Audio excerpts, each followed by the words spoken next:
ডাল তো সবসময় আমরা সাধারণভাবে বানিয়ে খেয়ে থাকি। আজ একটু অন্যরকমভাবে ডালটা বানাচ্ছি। এর জন্য মসুর ডালের সাথে মুগের ডাল মিশিয়ে নিয়েছি আর জল দিয়ে খুব ভালো করে ধুয়ে নিচ্ছি ডালটাকে। এর মধ্যে শীতের সবজি মূলো আর ওলকপি দিচ্ছি, আর কিছুটা ধনেপাতা কাঁচা লঙ্কা নিয়ে নিয়েছি। মূলোটাকে ভালো করে চেঁচে নিচ্ছি। এখানে আমি লাল মূলো নিয়েছি, সাদা মূলো দিয়েও আপনারা রান্নাটা করতে পারেন। শীতের সবজি মূলো ওলকপি এগুলা দিয়ে আর ডাল খেতে বেশ ভালোই লাগে। একঘেয়েমি ডালের টেস্টটা একটু পরিবর্তন হয়, তাই সবজি দিয়ে আজ এই ডালটা বানাচ্ছি। মূলোটাকে চেঁচে ছোটো ছোটো পিস করে কেটে নিচ্ছি। আমি গোল গোল করে কাটছি, লম্বা করেও কাটতে পারেন, যার যেরকম পছন্দ এরকমভাবে কেটে দিতে পারেন। এইভাবে মূলোটাকে কেটে নিলাম। এবার ওলকপিটাকেও একটা পিলারের সাহায্যে, পিলার না দিয়ে ছুরির সাহায্যে আমি কাটছি। যেহেতু ছোটো ওলকপি নিয়েছি, পিলার দিয়ে কাটতে একটু অসুবিধে হবে, তাই ছুরি দিয়ে ছিলকাটা ফেলে দিচ্ছি। নমস্কার, কলিস কিচেনে সবাইকে স্বাগত জানাচ্ছি। এইভাবে খুব ভালো করে ছিলকাটা ফেলে দিচ্ছি ওলকপি। ছিলকা ফেলে ওলকপিটাকে একটু বড় বড় করে কেটে নেব। যেহেতু এটা কুকারে বানাবো, এর জন্য একটু বড় করে কেটে দিয়েছি।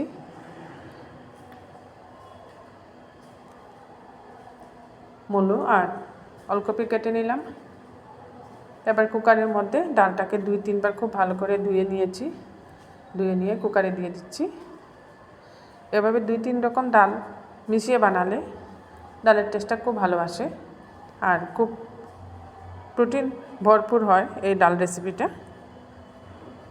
যেহেতু নানা রকম ডাল দিয়েছি, সবজি দিচ্ছি, এর জন্য এইভাবে ডাল বানিয়ে আপনারা বাচ্চাদেরকে দিলে খুব ভালো হয়। এমনিতে তো বাচ্চারা ডাল খেতে বেশি ভালোবাসে না, একটু অন্যরকমভাবে সবজি দিয়ে ডাল বানিয়ে দিলে ভালো লাগবে ওদের। ডালের মধ্যে সব সবজি দিয়ে পরিমাণ মতো লবণ দিয়ে 2টা সিটি দিয়ে নিয়েছি। আর সিটি দিয়ে ঢাকাটা আমি সিটিটা বন্ধ হওয়ার আগেই খুলে নিয়েছি, তা না হলে ডালটা সম্পূর্ণরূপে গলে যাবে। এখানে হলুদ আর জিরে গুঁড়া দিয়ে দিলাম। লবণ তো আগেই দিয়েছিলাম সিদ্ধের সময়।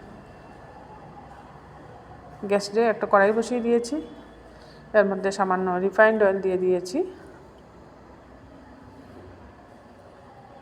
রিফাইন্ড অয়েল দিয়ে ফোড়নে দিচ্ছি শুকনো লঙ্কা। আর এরকম ডাল রেসিপি আপনারা পেঁয়াজ রসুন ফোড়নে দিয়েও বানাতে পারেন, ভালো লাগে খেতে। আজ আমি শুকনো লঙ্কার 5 ফোড়ন ফোড়নে দিচ্ছি।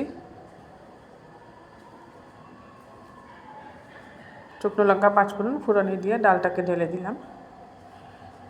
এবার একটু খুব ভালো করে ফুটিয়ে নিতে হবে ডালটাকে। এই ডালটা একটু গাঢ় গাঢ় হলে ভালো হয়, বেশি পাতলা হলে ভালো লাগবে না, আর একদম গাঢ় হলেও ভালো লাগবে না। এই পর্যায়ে রাখলে ডালটা খেতে ভালো লাগবে। নামানোর আগে উপর থেকে শীতের ধনেপাতা আর কাঁচা লঙ্কা দিয়ে দিচ্ছি। শীতের দিনে যে কোনো রেসিপির মধ্যে ধনেপাতা না দিলে ভালো লাগে না, তাই ধনেপাতা দিয়ে ভালো করে মিশিয়ে এখন ডালটাকে আমি নামিয়ে নেব।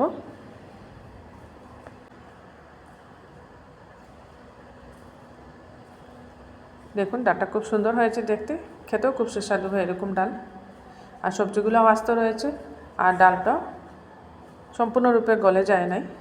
এই দেখুন, সম্পূর্ণরূপে গলে গেলে ভালো লাগবে না, তখন বেশি গাঢ় হয়ে যাবে ডাল। এমনিতেই ডালটা ঠান্ডা হওয়ার পর আরও অনেকটা গাঢ় হয়ে যাবে। আর সাথে বানিয়ে নিচ্ছি একটা শাক। শাকটা একটু আজ অন্যভাবে বানাচ্ছি। এখানে মিষ্টি কুমড়োর পাতা নিয়েছি আর কচি মূলোর পাতা নিয়েছি। বাজারে নতুন মূলো শাক বেরিয়েছে। এই যে মিষ্টি কুমড়োর পাতাগুলো অনেক কচি। মিষ্টি কুমড়ো আর মূলোর পাতাগুলো খুব ভালো করে ধুয়ে নিয়েছি।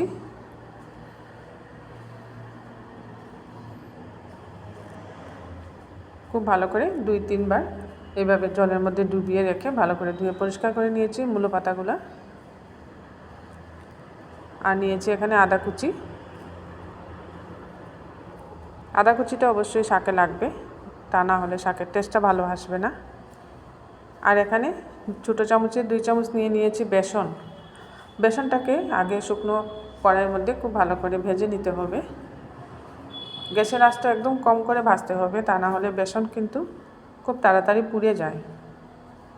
আর বেসন পুড়ে গেলে তখন টেস্টটা ভালো হবে না, খেতেও ভালো লাগবে না। যখন দেখবেন ভাজার পর বেসন থেকে খুব সুন্দর একটা গন্ধ বেরিয়ে এসছে ভাজা ভাজা, তখনই এটা নামিয়ে নেবেন। বেসন নামিয়ে নিয়ে ওই কড়াইয়ের মধ্যেও আর 2 চামচ রিফাইন্ড অয়েল দিয়ে দিলাম। আর ফোড়নে দিচ্ছি শুকনো লঙ্কা, আর দিচ্ছি মেথি। শুকনো লঙ্কার মেথি ফোড়ন দিয়ে শাকটা বানাবো। ফোড়নটাকে একটু ভালো করে ভাজা ভাজা করে নিচ্ছি, এতে করে ফোড়ন গন্ধটা খুব সুন্দরভাবে বেরিয়ে আসবে। শাকগুলো ধুয়ে খুব ভালো করে কেটে রেখেছি। এই শাকগুলো দিয়ে দিচ্ছি এখন তেলের মধ্যে।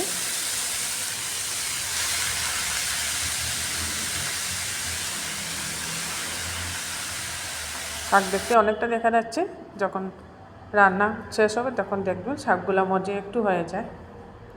পরিমাণ মতো লবণ দিয়ে দিচ্ছি এর মধ্যে।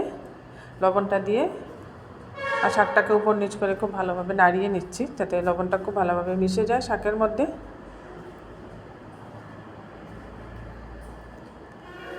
আর এই সমস্ত শাক মেথি ফোড়ন দিয়ে বানালে শাকের গন্ধটা খুব সুন্দর আসে।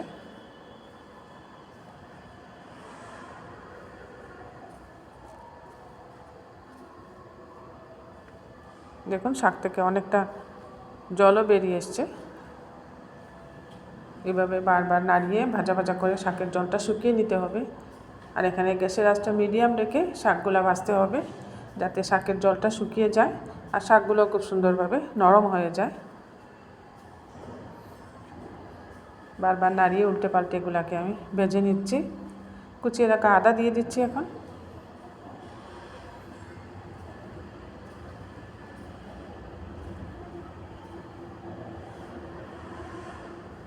কুচিয়ে রাখা আদা দিয়ে আবারও শাকটাকে ভালো করে ভাজা ভাজা করে নিচ্ছি।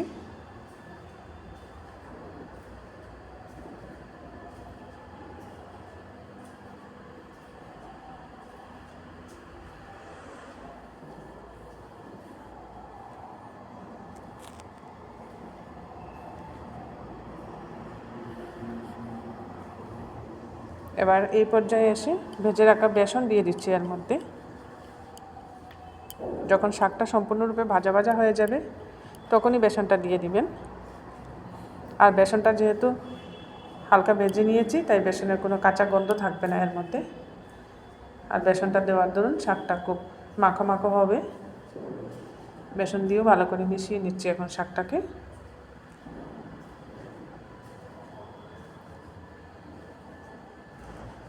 এইভাবে একবার আপনারা শাক বানিয়ে দেখবেন, খেতে খুব ভালো লাগে।